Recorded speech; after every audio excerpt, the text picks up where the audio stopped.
हरे कृष्णा। तो आज का प्रश्न ये है कि हम लोगों को बर्थडे मनाना चाहिए कि नहीं मनाना चाहिए। आजकल एक फैशन सा होता जा रहा है कि हर व्यक्ति बर्थडे मनाने के लिए, कुछ लोग तो क्या करते हैं कि होटल में जाते हैं, कुछ लोग क्लब में जाते हैं, कुछ लोग पार्क में जाते हैं, कुछ लोग अपने घरों में मनाते हैं। तो लोग बर्थडे अलग अलग जगह पे मनाते हैं, अलग तरीके से मनाते हैं। तो क्या बर्थडे मनाना चाहिए? देखिए, बर्थडे मनाने में तो कोई प्रॉब्लम नहीं है। बर्थडे मनाना चाहिए क्योंकि एक सेलिब्रेशन है। लेकिन हमें ये समझना है कि बर्थडे मनाते समय हमारी कॉन्शियसनेस कैसी होनी चाहिए, चेतना कैसी होनी चाहिए, और कैसे मनाना चाहिए, उसका मोड क्या होना चाहिए, ये भी समझना है। तो कैसी कॉन्शियसनेस होना चाहिए? देखिए, अगर आप शास्त्र की बात करेंगे तो भगवत गीता में भगवान बताते हैं कि ये जो आत्मा है वो तो अजन्मा है, उसने तो कभी जन्म ही नहीं लिया। तो जब उसने जन्म ही नहीं लिया तो फिर हम बर्थडे किसका मना रहे हैं? हम लोग जो है, अगर मान लीजिए कोई व्यक्ति, मान लीजिए सपोज 2020 में जन्म लिया, अब आज 5 साल का है, अब मान लीजिए 6वां बर्थडे मना रहा है, तो 2020 से पहले वो तो किसी न किसी योन में रहा होगा। मान लीजिए कि वो मनुष्य योन में ही था, और मान लीजिए कि वो 80 साल की उम्र में उसकी डेथ हो गई थी। तो आज से 5-6 साल पहले वो मनुष्य योन में 80 साल का था। आज भी उसके परिवार के लोग वहाँ पर होंगे, उसके परिवार तो होगा ही, उसके बच्चे रहे होंगे, बच्चों के बच्चे रहे होंगे, आज सब होंगे ही। लेकिन अब उसको याद नहीं है कि मेरी फैमिली के कौन लोग कहाँ हैं, उसको ये भी नहीं मालूम मेरा फैमिली मेम्बर कौन है। अब आज उसको दूसरी फैमिली मिल गई, अब आज इस फैमिली में वो अपना बर्थडे सेलिब्रेशन करने जा रहा है। तो हमें ये समझना है कि भगवान श्री कृष्ण ने भगवत गीता में ये बताया है कि जीवात्मा का कभी जन्म नहीं होता है, वो अजन्मा है, और उसका जब जन्म नहीं हुआ तो मृत्यु कहाँ से होगी। परंतु हम लोग इस शरीर को क्या करते हैं, अपना मान लेते हैं। हम लोग शरीर को समझते हैं कि मैं हूँ। तो शरीर जो है आप तो हो नहीं, आप तो आत्मा है। क्योंकि अगर आप ये बोलेंगे मैं शरीर हूँ, तो जब किसी की डेथ हो जाती है और आप स्वयं उसका दाह संस्कार करते हैं तो आप क्या बोलते हैं, वो तो चले गए। तो शरीर को आपने जलाया और भेजा किसको? कौन गया उसमें से? तो जिसको आपने कहा वो चले गए, तो वो तो आत्मा ही थी। उसको आज आप बोल रहे हैं, लेकिन पहले आप उसको नहीं मानते थे। तो ये चेतना हमें ऐसी होनी चाहिए कि आत्मा का कभी जन्म नहीं होता है, वो अनादिकाल से आ रही है, वो अजन्मा है। भगवान कह रहे हैं ना भगवत गीता में 2 अध्याय के 20वें श्लोक में कि न जायते म्रियते वा कदाचन नायं भूत्वा भविता वा न भूयः अजो नित्य शाश्वतो अयम पुराणो न हन्यते हन्यमाने शरीरे। भगवान कहते हैं न जायते म्रियते वा कदाचन। जायते माने जन्म लेना, मृत्यु माने मरना, कदाचन माने कभी भी। भगवान कहते हैं आत्मा का न तो कभी जन्म होता है न कभी मृत्यु होती है, और किसी भी काल में, चाहे भूत्वा भविता वा भूय, चाहे वो भविष्य काल हो, भूतकाल हो या वर्तमान काल हो, हर काल में आत्मा अजन्मा है। और भगवान ये बोल रहे हैं अजो नित्य शाश्वतो अयम पुराणो। ये आत्मा कैसी है? अजय माने अजन्मा है, नित्य है, शाश्वत है माने अनादिकाल से आ रही है, और पुराण माने सबसे प्राचीन है, और शरीर के मरने पर ही मरती नहीं। न हन्यते हन्य माने शरीरे, ये भगवान भगवत गीता में बता रहे हैं।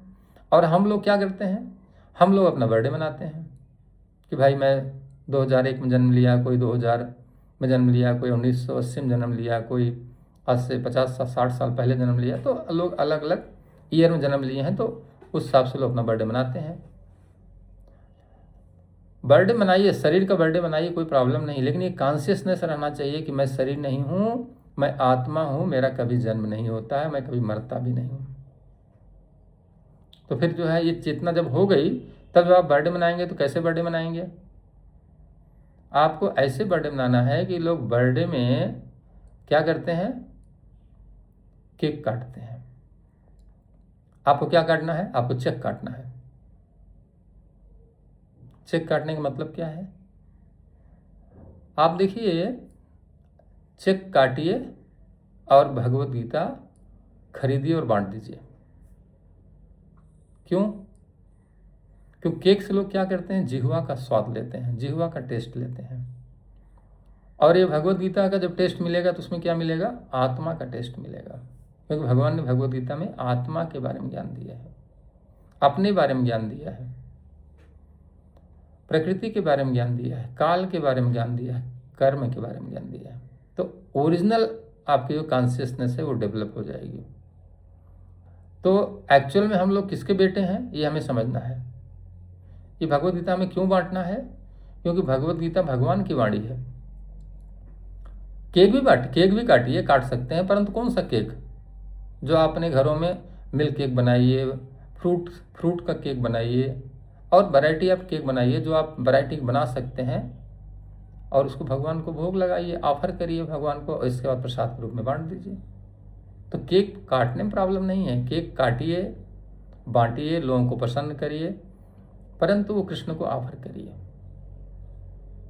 और चेक इसलिए काटना है कि उसे भगवत गीता खरीदनी, लोगों को बांटना है, ताकि लोगों के कान में जब वो भगवत गीता का वाणी भगवान की जाएगी तो आत्मा तक पहुंचेगी, तो हमारे हृदय में जो स्थित आत्मा है वो प्रसन्नचित हो जाएगी, भगवान भी प्रसन्नचित हो जाएंगे। तो अभी क्या होता है, हम लोग जो है अपने माता पिता को प्रणाम करते हैं। हमें ये समझना है कि वो मेरे बायोलॉजिकल माता पिता हैं। हमारे एक्चुअल माता पिता कौन है? कृष्ण स्वयं भगवत गीता में बताते हैं कि सर्वयोनिषु कौन्तेय मूर्तया संभवन्ति वा तासाम ब्रह्म महति योनि अहम बीज प्रदपिता। भगवान क्या कर रहे हैं? सर्वयोनिषु कौन्तेय, हे कौन्तेय, मैं सभी योनियों में, सभी योनियों को क्या करता हूं? अहम बीज प्रदः पिता, मैं बीज प्रदान करने वाला पिता हूं। ये 14वें अध्याय के 4थे श्लोक भगवान बताते हैं। तो भगवान क्या है, सारे प्राणियों को, चाहे वो पशु हों, पक्षी हों, और कीड़े मकोड़े हों, मनुष्य हों, देवता, सबको बीज प्रदान करने वाले पिता कौन है? कृष्णा है। ये हमारे माता पिता, हमारे बायोलॉजिकल माता पिता है। भगवान भगवद गीता में ये भी बताते हैं कि पिता अहम अस्य जगतो माता धाता पितामह वेद्यम पवित्रम ओंकार ऋक्षाम यजुरेव च। पिता अहम अस्य जगतो, इस जगत का मैं पिता हूं। और केवल पिता ही नहीं, माता धाता पितामह, माता भी हूं, और धाता माने संरक्षण करने वाली या करने वाला, और पितामह भी हूं मैं। तो सब कुछ वही भगवान ही है, वही माता, वही धाता, वही पिता, वही पितामह। स्वयं भगवान बोल रहे हैं 9वें अध्याय के 17वें श्लोक में। तो हमारा ओरिजिनल माता पिता कौन है? एक्चुअल हमारे रियल माता पिता कौन है? वो कृष्णा है। ये हमारे माता पिता बायोलॉजिकल माता पिता हैं, क्योंकि इससे पहले 2001 से पहले जो जन्म लिया था, जब वो इस पिछले वन में था तो वहाँ भी उसके कोई माता पिता रहे होंगे, अब उसको भूल गया। आगे फिर जो उसकी मृत्यु होगी फिर वो नए माता पिता हो जाएंगे। तो माता पिता हम लोग बदलते हुए आ रहे हैं। अब न मालूम कितने माता पिता में बदलना पड़ेगा अगर हम अपने ओरिजिनल माता पिता के पास नहीं जाएंगे। तो कितने माता पिता आप बदलना चाहते हैं ये आपको डिसाइड करना है। तो जब आप बर्थडे सेलिब्रेट कर रहे हैं तो आप अपने रियल माता पिता को प्रणाम करिए। बायोलॉजिकल माता पिता को भी करिए, क्योंकि वो तो आपको इस संसार में लाए हैं, लेकिन वो रियल माता पिता कृष्णा को भी हमें याद करना है, प्रणाम करना है। हम लोग गलती क्या करते हैं? कृष्ण को भूल जाते हैं, बाकी सबको याद करते रहते हैं, क्योंकि हम समझते हैं हम शरीर हैं, आत्मा के बारे में कभी चिंता ही नहीं करते। तो हमें बर्थडे सेलिब्रेशन करना है तो कृष्ण को याद करते हुए करना है। लोग क्या करते हैं, होटल्स में, क्लब में जाते हैं, वहाँ क्या करते हैं, हैप्पी बर्थडे टू यू, और वो गीत गाते हैं, कोई मटेरियल सॉन्ग लगा देंगे, लोग नृत्य करेंगे। इसके बाद वही कुछ वैरायटी ऑफ पूड़ी पकवान, कुछ लोग तो नॉन वेज ही बना लेते हैं, कुछ लोग तमाम लहसुन प्याज की तमाम चीज़ें बना लेते हैं और लोग एंजॉय करते हैं। देखिए, ये चीज़ें जो लोग खा रहे हैं, पी रहे हैं, कुछ लोग ड्रिंक भी करते हैं, इससे क्या हमारी चेतना जागृत हो जाएगी? क्या हम सत्वगुण में जा पाएंगे? इससे हमारी चेतना रजोगुण में या तमोगुण में जाएगी, कृष्ण को और भूल जाएंगे। तो हमें फिर एक नया शरीर मिल जाएगा। हमें क्या करना है? कृष्ण को याद करते हुए कृष्ण को ऑफर करना, हे कृष्णा, हे प्रभु, हे मेरे परम पिता, मैंने आपके लिए बढ़िया सा केक बनाया है, ये मैं आपको ऑफर करता हूँ। कृष्णा तो केक खाएंगे नहीं, वो तो केवल अपनी दृष्टि डाल करके उसके कंटमिनेशन दूर करेंगे, और वो प्रसाद के रूप में आप लोग खिलाइए जिनको आपने बुलाया है, और उसका टेस्ट पहले वाले केक से ज़्यादा अच्छा होगा। और जो भी व्यंजन आप कृष्ण को ऑफर कर सकते हैं आप करिए, 56 भोग ऑफर करिए, जो भी आपकी क्षमता है करिए, लोगों को बांटिए, और रिटर्न गिफ्ट में एक एक भगवत गीता दे दीजिए। ये हमारी तरफ से रिटर्न गिफ्ट है। ये एक अमृत तत्व है, इसका स्वाद अनंत काल तक बना रहेगा। केक का टेस्ट और आज का जो आपने होटल में खाया तो भूल जाओगे, लेकिन ये तो हमेशा हमेशा के लिए रहेगा। तो एक कॉन्शियसनेस रहेगी, और इस कॉन्शियसनेस से जब हम वहाँ पर बर्थडे सेलिब्रेशन करेंगे तो कृष्णा को नृत्य बहुत पसंद है, क्योंकि भगवान नटराज है ना, उनसे ज़्यादा अच्छा नृत्य कोई करना नहीं जानता। तो भगवान कहते हैं जो मेरे सामने नृत्य करता है मैं उसको अपना नृत्य दिखाता हूँ। भगवान देखिए कालिया नाक के फन पे नृत्य किए थे, क्या है कोई यहाँ पर संसार में जो नाक के फन के ऊपर नृत्य कर सके? कोई भी नृत्यांगना या कोई भी नृत्य करने वाला ऐसा आज तक नहीं हुआ जो नाक के फन पे नृत्य करे, परंतु कृष्णा कालिया नाक के फन पे नृत्य किए थे, जहाँ से कथक नृत्य का प्राकट्य हुआ, भगवान ने ही दिया उसको। तो कहने का मतलब कृष्ण को नृत्य बहुत पसंद है। तो हम लोग संसार के गीतों पे नृत्य करते हैं, हमें कृष्ण को प्रसन्न करने वाले गीत पर नृत्य करना है। करिए ना, आप कीर्तन करिए, संकीर्तन करिए, बढ़िया से नृत्य करिए, भगवान को बहुत अच्छा लगेगा। जितना आप नृत्य कर सकते हैं भगवान के सामने, भगवान को प्रसन्न करने के लिए, उससे आपकी चेतना और जागृत होगी, आपकी आत्मा और प्रसन्न होगी, कृष्णा भी प्रसन्न होंगे, तो बार बार जन्म मृत्यु का चक्कर ही छूट जाएगा। हम लोग दुनिया वालों को प्रसन्न करना चाहते हैं, कुछ खास लोगों को प्रसन्न करना चाहते हैं, उनको भी करिए, लेकिन यदि आपने कृष्ण को नहीं किया और उनको करते रहे तो फिर समझिए ठीक नहीं है, खतरा है। इसलिए कृष्ण को प्रसन्न करने के लिए वहाँ पे आप केक काटिए, चेक काटिए, गीता बांटिए, और तमाम प्रकार के व्यंजन बनाइए, कीर्तन करिए, नृत्य करिए, और जो लोग वहाँ पे हैं क्लब या पार्क में उनको वो शामिल कराइए, वो भी नृत्य करें, पूरा माहौल क्रिएट कर दीजिए एकदम नृत्य का। और फिर आपका बर्थडे कैसा होगा? ये उत्सव नहीं, ये महा महोत्सव हो जाएगा।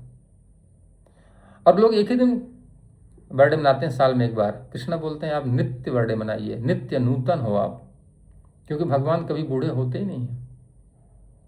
भगवान ऑलवेज युवा रहते हैं, किशोर रहते हैं, 16 साल के रहते हैं। क्यों? क्योंकि उनके ऊपर समय का कोई प्रभाव नहीं पड़ता है, time does not affect him. क्योंकि आध्यात्मिक जगत में बॉडी जो होती है समय के अधीन नहीं रहती है। जब आपकी बॉडी स्पिरिचुअल हो जाती है तो मटेरियल चीज़ों का कोई प्रभाव नहीं पड़ता है। तो जब आप भगवान को प्रसन्न करेंगे तो आपकी बॉडी जो आपको मिलेगी अगले जन्म में, वो आपको स्पिरिचुअल बॉडी मिल जाएगी, फिर आपको जन्म बार बार नहीं लेना पड़ेगा। तो बर्थडे मनाना प्रॉब्लम नहीं है, हम किस कॉन्शियसनेस मना रहे हैं, कैसे मना रहे हैं, ये हमें समझना है।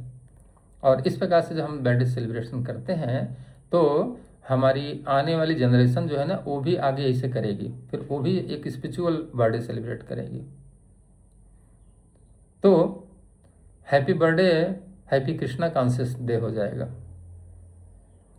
तो ये कृष्णा कॉन्शियस डे हमारा नित्य होना चाहिए। नित्य नूतन आप हैं, आत्मा कभी ओल्ड नहीं होती है, आत्मा सदैव युवा रहती है। तो ऐसे चेतना से हमें अपना बर्थडे सेलिब्रेशन करना चाहिए, ताकि जो हमारा हर दिन हो एकदम नित्य हो, नूतन हो, नया नवीनता रहे उसमें। तो ऐसा तभी संभव है जब हम लोग इस चेतना में रहें। तो किसी अगर मान लीजिए 25वां बर्थडे है तो 25 भगवद गीता बांट दे, किसी को 50वां है तो 50 भगवद गीता बांटे, और कोई चाहता है कि मैं 1008 साल जीऊँ तो 1008 भगवद गीता बांटे, क्योंकि वो आत्मा तो कभी मरती नहीं है, न मरेगी। भगवान कहते हैं कि तुम मेरे संग रहना चाहते हो ना, मैं तुमको आध्यात्मिक शरीर दे दूंगा, जितना जिंदा रहना चाहते हो जी लो। तो इस प्रकार से हमें अपना बर्थडे सेलिब्रेशन करना चाहिए। ऐसे सेलिब्रेशन से जब हम लोग बर्थडे सेलिब्रेशन करते हैं तो हमारी चेतना नित्य नूतन जागृत हो जाती है, और भगवान को हम प्रसन्न कर पाते हैं, और हम नित्य भगवान की सेवा में रहते हैं। तो इस प्रकार से हम लोग बर्थडे सेलिब्रेशन करें तो अच्छा रहेगा। Birthday celebration not a problem, कैसे सेलिब्रेट करना है, किस कॉन्शियसनेस में करना है, ये हमें समझना है। सो इस प्रकार से हम लोग अपनी कॉन्शियसनेस को डेवलप करें और भगवान को नित्य नूतन पर नित्य प्रसन्न करें। हरे कृष्णा। विश्व गुरु श्रील प्रभुपाद की जय।